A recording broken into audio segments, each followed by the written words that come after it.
I'm Brandon Wehrley, and to get things started off here on the channel, we're just going to do a brief intro and then get into a quick review of one of my newly acquired watches, one that I've wanted for quite some time actually, the Tissot Visodate.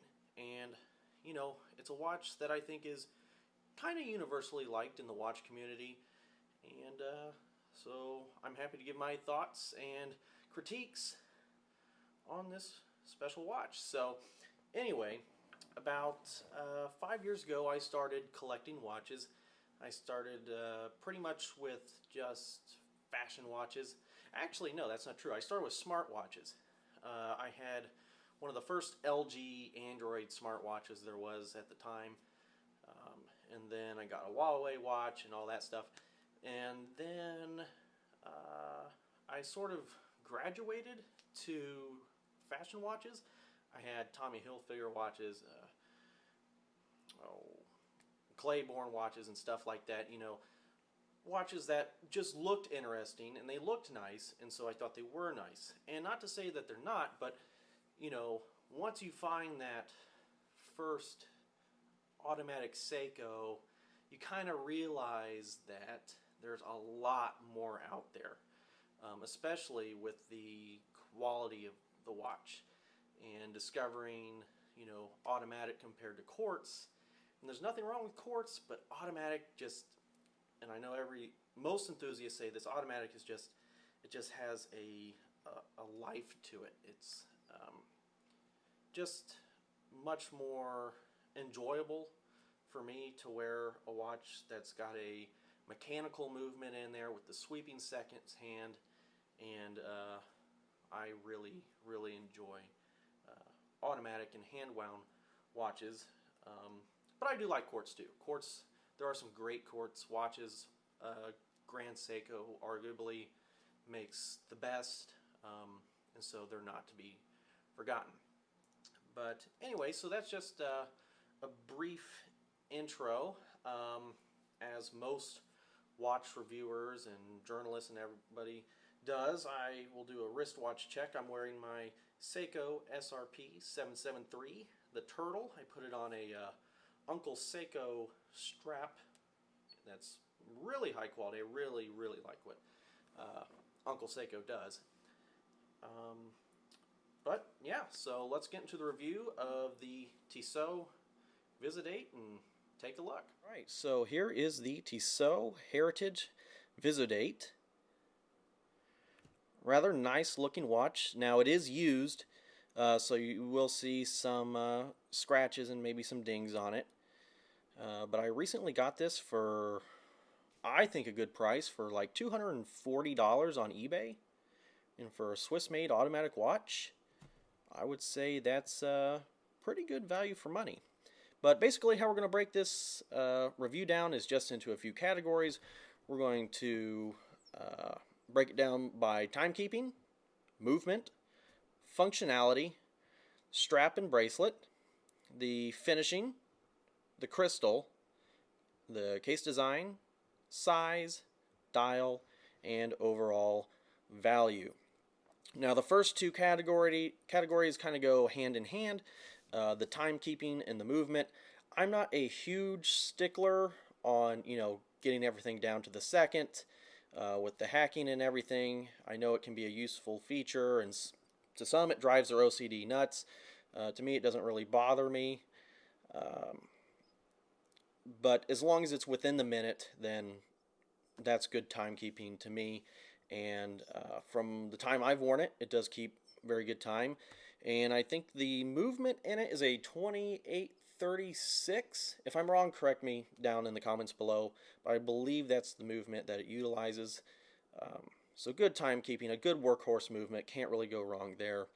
As far as the functionality of the piece goes, you know, I think it's meant to be a mid-century looking dress watch, and I think it nails that out of the park. So as far as the functionality goes and what it's supposed to do, 10 out of 10. I mean, it doesn't need anything else. It doesn't need loom or some sort of fancy bezel on there. It's just a down-to-earth mid-century dress piece, and it is exactly that. So Great job there. As far as the strap goes, very, very well done. I'm typically not a fan of stock straps on watches, but this one's actually very good. It's nice and supple.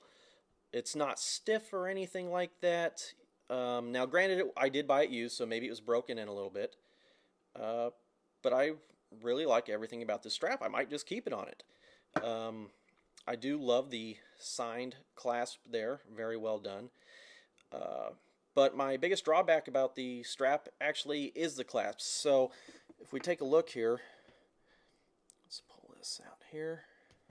It's a friction style. Man, that's stuck there. Friction style clasp, which I'm not a huge fan of. I would prefer a button release deployant, but you know, it is what it is. Not a deal breaker for me. Not a deal breaker at all. So very well done there.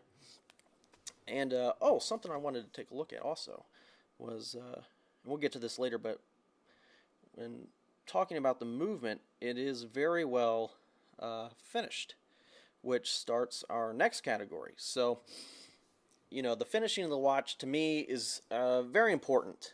You know, it's really the fine details that I like in a watch that really makes me want to go after one. And the finishing on this is a high polish, pretty much all the way around, which I'm typically not a fan of, but I think it suits this watch perfectly. I like the finishing on the indices and the handset and even the date window in there. Very, very well done. Next is the crystal. So we have a domed sapphire crystal. Very, very nice. I'm not sure if there's anti-reflective coating. I don't think there is. I mean, as you can see here, you can see me in the background filming this, and then the light from my studio lights. But, you know, for $240, which is what I got it for on the used market, I'm not going to complain too much. Now, if you were to buy this new, and we'll get into that later, yeah, maybe a little bit. But as far as the crystal goes, I would have preferred to see a more of a bubble or a box-shaped crystal. I do appreciate that it is domed, but I would have preferred a more bubble-looking crystal, kind of like the mid-century pieces that it's trying to represent. As far as the case design, it's okay. I mean, I can't really complain. It's nothing fancy. I think the lugs are a little too long. It's a 40, and we'll include the size in this too. It's a 40 millimeter watch, and I think the lug to lug is a little over 47. So I really just can't get on board with the lugs. I think they're a little too long and disproportionate to the watch, but overall a solid case design despite that. Now, going on to the dial of the watch, it has a very nice silvery white dial with applied indices and a very, very nicely applied logo, which is probably my favorite part about the dial. I love that they use the old logo for this. The frame date window is also a good touch. Now, the thing I don't like about the dial, and this is kind of ironic, is actually the date itself. Now, I'm not saying it shouldn't have a date, because it is the Tissot Visodate, after all. I just don't like the day function on there. I don't care for that. The older ones I don't think had it, at least the ones that I've seen.